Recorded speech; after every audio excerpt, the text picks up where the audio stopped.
Welcome to Literacy Mindset, where education leaders from across the country share strategies for improving K-12 instruction today and preparing for the challenges of tomorrow. The stakes are high. Students are facing new academic demands, and educators are navigating an ever-changing educational landscape. Each episode, we explore the most effective literacy initiatives, innovative tools, and strategies that are reshaping education. Whether you're an educator looking to improve student outcomes or passionate about driving meaningful change in schools, the Literacy Mindset brings you the insights and strategies you need to stay ahead. This is where education leadership meets real-world impact. All right. Well, excited for another episode of the Literacy Mindset. Today, my guest, Wayne Lyles, Superintendent of Schools in DeKalb County Schools in Alabama. Welcome to the show. Thank you, Jeff. Pleasure to be here. Yeah, well, it's exciting time of year. I mentioned my son's in Alabama, so I love orienting myself a little bit more to what's going on in Alabama a little bit. So let's dive in and maybe have you tell us just a little bit about yourself and your journey to your seat as superintendent. Yeah, this is currently my fourth school year as superintendent of DeKalb County Schools. My 30th year as an educator, and I'm a lifelong resident of DeKalb County, Alabama. Graduated from Fife High School, one of my schools in the district, and had a great career here in DeKalb County. I also worked for Fort Payne City Schools, a small city system in Alabama. And after graduation, I pursued a agri-science education degree from Auburn University. Did about 6 years in the classroom, and kind of got transitioned into administration early, just due to proration. They needed to cut part of the program, but they think, hey, we think you'll be a good educator. So would you, notice you just got your admin, would you be interested in this position? And started out as an assistant principal in a K through 2 elementary school, and that was really, I was like, but I'm a high school teacher. I don't know about literacy and K through 2. So that was one of really just a step in my career that helped prepare me so well, getting introduced to literacy and K through 2 school world as in my first job. I was used to working with high school kids, and you got who try to avoid you. Then you go into K through 2 school, and they're coming and grabbing you. You got one hugging each leg, giving you calling your name and wanting to high five you every time you walk down the hall. So it was fun change for me. Just very valuable to my career to get exposed to how important literacy is at that early age. From there, I kind of transitioned into middle school. Spent several years as a middle school assistant principal, and then. In 2017, I transitioned to my first high school principal's position, which in DeKalb County, most of our schools are K through 12 schools. Right. Okay. Spent 2 years at Otter High School. Then I had the opportunity to transfer to Fife High School, my alma mater, and be principal there for 2 years. And then after there, transferred into the superintendent position. So been very blessed to spend my career here in my home county, and now to get to lead our district. Wonderful schools and communities and parents and teachers and students. So very blessed for this opportunity to lead this district. Excellent. I love hearing that. And it does sound like there's some interesting things we're going to maybe pull on as we talk about leadership and literacy and how you create a culture of reading. And a lot of times leaders of our districts come out of secondary schools where maybe literacy and instruction around literacy isn't what you learned in your early training, but the fact that you had some early exposure to it at a K2 building is pretty exciting to talk about. Give us a little bit more detail about DeKalb County. Help us understand size, makeup, kind of geography, where you're at in the state. So we're a rural school district in northeastern Alabama. We have 12 campuses. If you want to count our Career Tech Center and DVA, I call it 14 schools. Right. I think it's 8 K-12 campuses, 2 junior high or K-12 campuses, just defined, as kindergarten through 12th grade. Right. So they spend their entire school years on one campus. When that on the K-12 campus, we have two junior high campuses that are K through 8, and those transfer to another K-12 school when their time finishes there.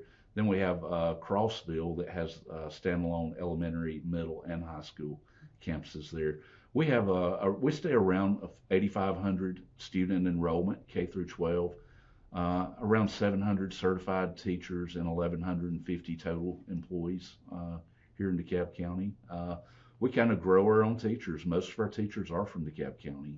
We don't hire a lot of, just if someone happens to move the area, but most people are from our area and give back to their communities through their profession. Okay. Well, that's great to see growing them right out of the county. I love hearing that and seeing when that can happen. Let's talk a little bit about when you joined, or I guess you took on the role of superintendent. What were some of your initial key priorities coming into the role? Well, we went back to campus instruction in the 2021 school year. We masked. It was a horrible COVID year. People would miss 2 weeks at a time due to they had been exposed. It was anything but normal instruction. We did the best we can. We socially distanced. We wore masks, but just the dark spot of my career. It was just a most terrible time in education of my career, and I think anyone that's worked in education would say that. That was the difficult school year. Our superintendent left. I was appointed superintendent, and later that summer, in July, and I was like, oh yes, COVID's behind us. We're gonna, I've got this. We're gonna go back to normal. This thing's gonna be Right. well. The next variant come out at the beginning of the 21-22 school year, and what are we going to do? How are we going to handle this? Well, with the fidelity that we saw people wearing masks, the mask down below their mouth or below their nose and everything, we was like, the mask, in our opinion, didn't do any good, preventing COVID. So we're like, we're coming back to school, and we're not going to mask. And if somebody gets COVID, they can go home and stay the allotted time.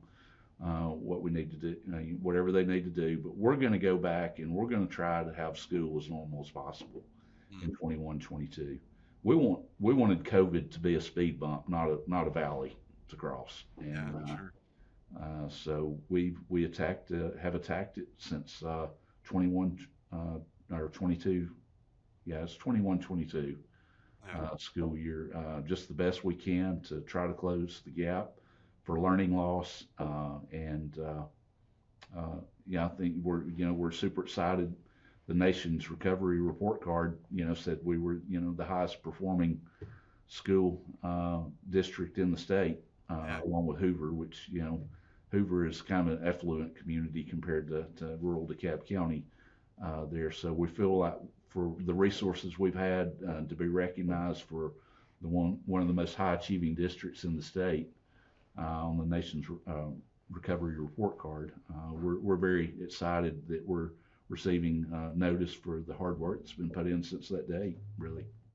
Absolutely. And I think that's some stuff that we'll try and get in and talk about. So how would you describe today's challenges literacy wise compared to when you first started in COVID?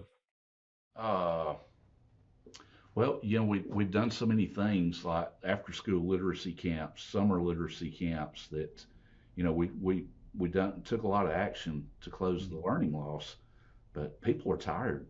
We've some of the teachers that were doing those after school activities and summer camps, they're like, I don't want to do that anymore. So trying to find new people to step up to do that.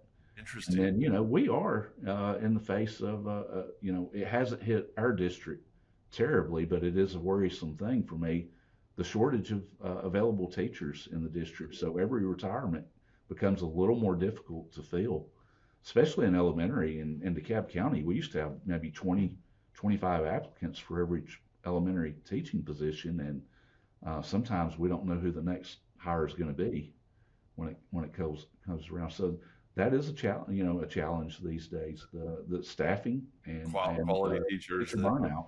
yeah. Yeah, man, there's so many things that we can think about relative to, the lost learning that happened during COVID, but teacher burnout, that's a really important part of that. So what are you doing? How do you address, like, those are challenges. What are you doing to try and We're, go out we're and get just, out of this? you know, fortunately, it seems like the number of students needing after school literacy camps and summer leaders is decreasing due to closing the Yeah, gap you're in the learning loss. So successfully we're closing not the gap. needing as many, thankfully, Okay, but just trying to recruit newer people that be willing to take on those spots to got it. relieve the ones that are getting burned out. And so that's it's. I don't have the perfect answer to it. We're just trying to Sure. find the best solution as the problems come.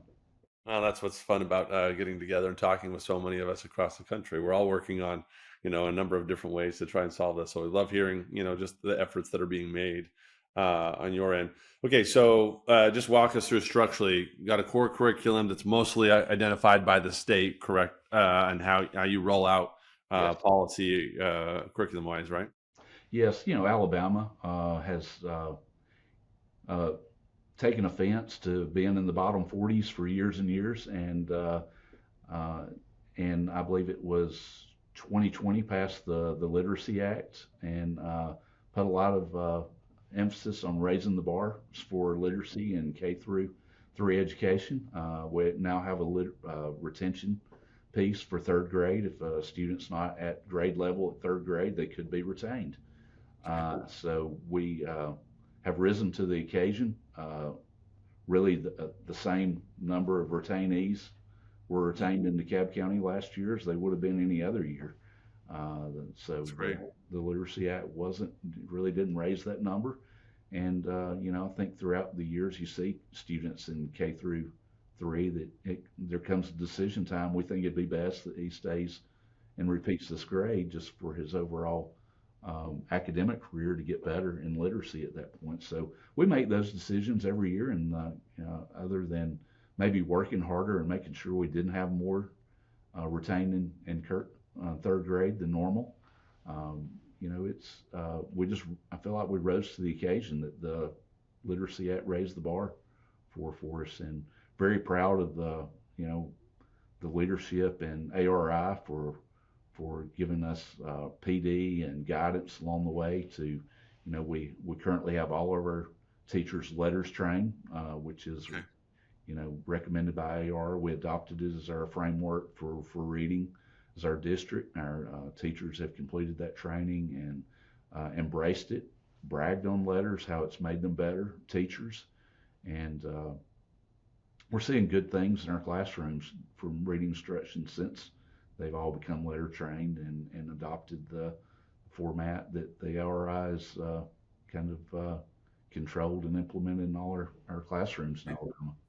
That's great. And so K-12, everyone did letters training K-12. No, K3. K3. Okay, excellent. Yeah, and I think it really is an emphasis on there. What do you do in the upper grades when there are challenges to the reading skills, maybe foundationally, phonics, phonological awareness? How are those teachers getting the support that they Our need? middle grades has really learned a lot from our lower grades Okay, in learning rounds. We have some of our middle grades teachers to go watch some of the lower grades to learn some of the strategies that they use in their classrooms, as far as small groups and intervention times that they build in through their schedule. And we really have become more creative in secondary and higher grades, grades 4 through 8. Example, really um, taking students out of times, elective times, maybe to go back and focus on interventions for reading and math for those students. got it. Yeah, making sure that there's that A little time. more time in their schedule, basically. Yeah, yeah, making sure that that's time. There's time to do that makes a lot of sense. Um, when let's talk a little bit about technology. What does technology look like in the district, and how do you think about it in relationship to literacy curriculum or what you do with it? We're a Chromebook district. Okay. Third grade and above, students are assigned Chromebooks devices each year, and we really grew due to the expanded use of technology during COVID. So I think that probably made us better with technology.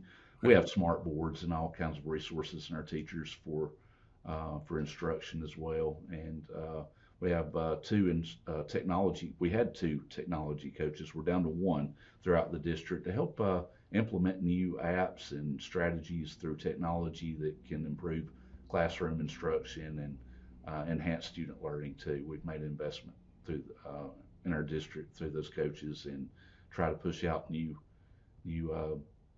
things through our coaching format at the district. Okay. No, that's great. Do you how does it come into play in your decision making framework as you think about interventions or curriculum, or is that's a nice to have if it happens to have a technological component? Or what does it look like in the It framework? is nice to have, but I think somewhat you're seeing teachers move back away from technology a little bit again. They want the students off the device. They want more collaborative sharing, person to person in small groups um, and whole group in the classroom as well. You might see the trend of teachers backing away from the technology just a little bit and going back to some of the classroom activities and small group things there that doesn't involve technology as much. Yeah, awesome. Good to think about because clearly we all spend a lot of time through COVID learning the pros and cons that can come with that. One of the things that you talked about in our pre-meeting was just personal device use also in the district. So talk a little bit about what you guys have done there and policy or frameworks for that. Well, my last couple of years as a principal, I noticed it, and I shared with my faculty is like, you tell me you're all frustrated by students preoccupied by their personal device. Like, you have the authority in your classroom to do something about that. And so I encouraged my teachers when they were principal to have a classroom device policy. You tell the students what they need to do with their personal device, and they come in the door. A lot of them would put a calculator hanger on the back of the door, some a basket on the corner of their desk, and they just turn in their device, have it on silenced, and the teacher actually just collected the devices before they began class, and that way the student wasn't preoccupied with it.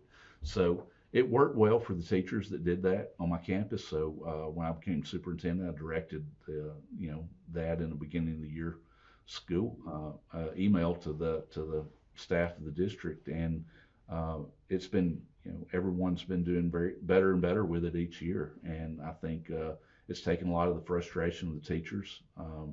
They don't have to worry about the student being preoccupied by their personal device, and they can use their Chromebook if they need to use technology, and they have a lot better interaction and engagement with their classes when they don't have their devices with them.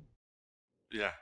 Well, that's great. So it's been more of a grassroots thing, not necessarily a policy that the district is. Yes, we're currently, Required. our policy committee is working on putting Okay. in a policy because our state legislators have some bills in the process that's probably going to Suggestions. force the district to do Right. that. So we're trying to get in front of it and have a district policy, and it's simply going to state that students will not be in possession of a personal device during instructional time. Right. And then let the teachers have flexibility beyond that. Love Yeah, it. which is pretty much what we've been doing. We want our students to have devices accessible if an emergency happens or if it's needed. And I think parents feel better about school safety when they know they can get in touch with their child if needed. Right. Tell me a little bit about, from a leadership perspective, you hold a position that people look to you for, direction and leadership. How do you convey we are a reading culture, like we want proficient readers? Like, is there things that you do specifically around that actions, words, policies? How do you think about that? Well, one of the things coming back from COVID was just getting people to school. Hmm. that you had to be at school to learn. We had to get over, like, you could just log into your Chromebook and do your lessons, and you were going to be educated as well as if you were present. Well, Right. we've made attendance a priority for our district, and if we're not doing all of our work on the device, you're going to miss the instruction there. Yeah. So we put an emphasis on that. Being present to learn is a importance for our district. And of course, the Literacy Act has been a huge topic across the state, and that you could possibly be retained if you don't read at grade level by third grade. So it's not only in our district; it's statewide that literacy is a focus for our state. And I think you're seeing growth from Right. that. With the gains the state has made with the recovery report card. Well, it's nice for you to be able to sort of take something like the state initiative and sort of just reemphasize it across the district to make sure that it's being heard in multiple places. What we talked about a couple of unique things that you guys are doing. Here's a chance. Tell us some of the stuff that you're doing that a bit innovative on how you think about growing successful students. As I come in as superintendent, we're kind of getting to the tail end of our 5-year plan. So we wanted to think, what are we going to do? What's, plan the vision for the next 5 years, and what steps are we going to take to get better as a school district? And we had some schools piloting high reliability schools with Marzano Resources. I think Dr. Robert Marzano is just one of the premier education researchers in the United States, and had followed his work for years and been impressed with his findings, his research. And so we investigated into HRS, high reliability schools, and this is our 4th year of being part of High Reliability Schools Network. It's a school improvement framework to help you get better. Level 1 is safe, collaborative learning environment for all students, and it really, that's the foundation of students need to feel safe and be in a good environment to learn well. So you look at your campus, you look at your classrooms, you look at the environment, the rules in place, the culture of the students.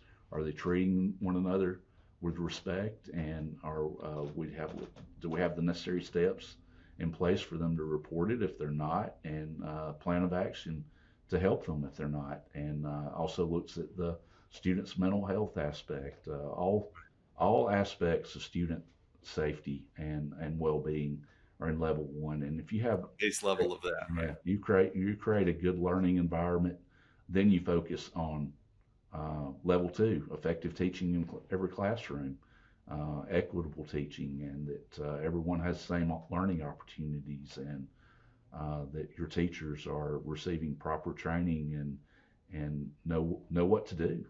So it's been huge. We went to San Antonio last month and received our level 2 certification. We're now working toward level 3, which is guaranteed viable curriculum for every, and that's we hope that our students in Otter are going to be learning in the same fashion as our students in Crossville and all the schools in between, and we'll be a unified district and doing the same practices from one classroom from another, teaching the same standards and using the same methods, providing quality educations for all our students.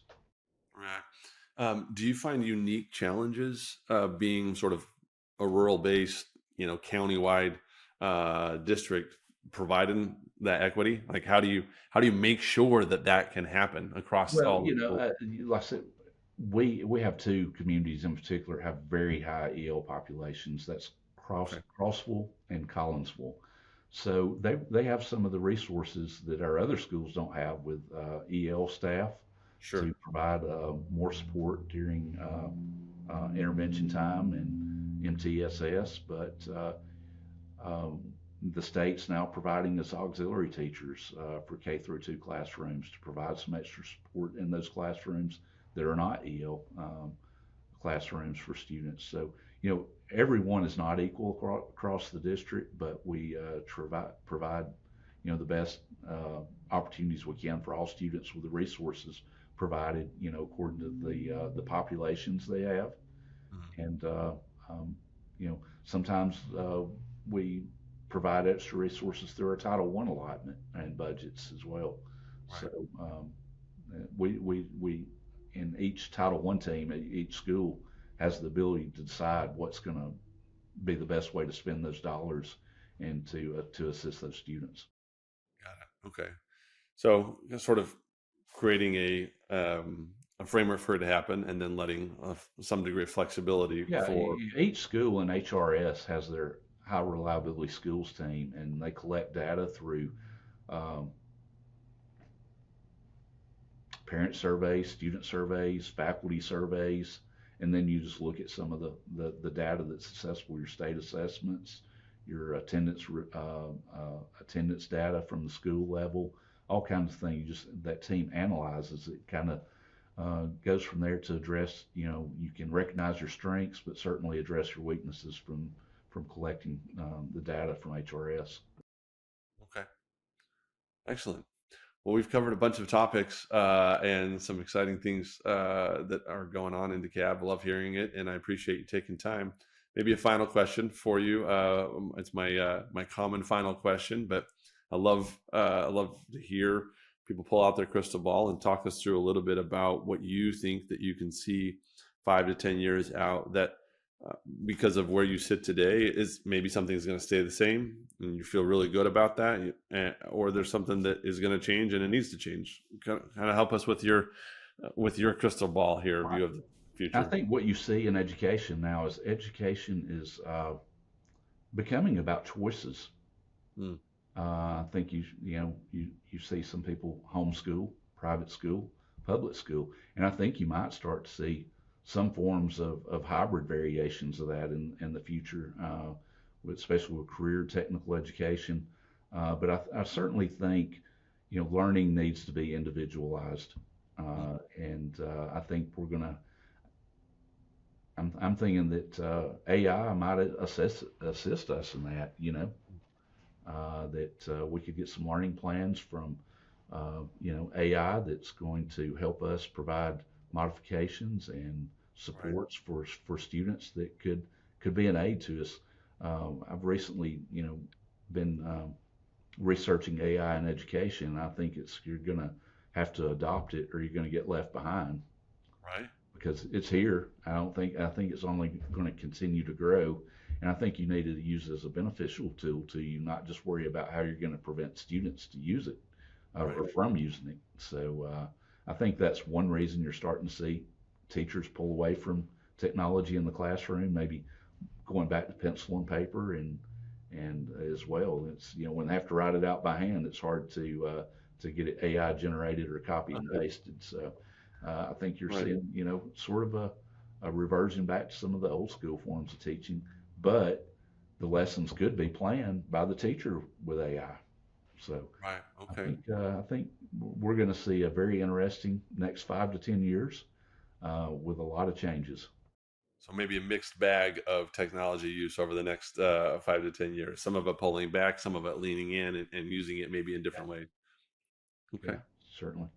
Well, you've heard it first here, where we might have an interesting technology lens in the next 5 to 10 years, and maybe more emphasis on paper projects. And I appreciate that. Thanks for that perspective and the vision that you have. And thanks for taking time and joining the show today. Yeah, enjoyed it. Thank you for having me. Thanks for tuning in. If you found today's conversation insightful, be sure to subscribe to Literacy Mindset. You can also follow us on LinkedIn and YouTube for updates, resources, and to join the conversation. Have a topic you'd like us to explore? Let us know. We'd love to hear from you. Until next time.